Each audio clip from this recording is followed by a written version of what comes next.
একটি ছোট গ্রামে রাহিম নামে এক গরিব ছেলে ছিল। সে খুব পরিশ্রমী এবং সৎ ছিল। একদিন স্কুল থেকে ফেরার পথে সে রাস্তার ধারে একটি মানিব্যাগ পেল। মানিব্যাগ খুলে দেখে ভেতরে অনেক টাকা আর কিছু গুরুত্বপূর্ণ কাগজপত্র। রাহিমের পরিবার খুব কষ্টে চলত। সে চাইলে টাকাগুলো রেখে দিতে পারত, কিন্তু সে ভাবল এই টাকা যার হারিয়েছে সে নিশ্চয়ই খুব চিন্তায় আছে। তাই সে মানিব্যাগে থাকা পরিচয়পত্র দেখে মালিকের বাড়িতে গিয়ে সবকিছু ফিরিয়ে দিল। মানিব্যাগের মালিক ছিলেন গ্রামের এক ধনী ব্যবসায়ী। তিনি রাহিমের সততায় খুব খুশি হলেন।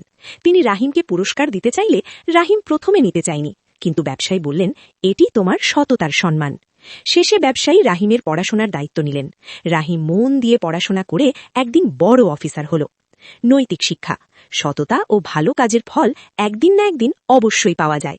এমন এমন মজার ভিডিও পেতে চ্যানেলটিকে সাবস্ক্রাইব করে পাশেই থাকুন।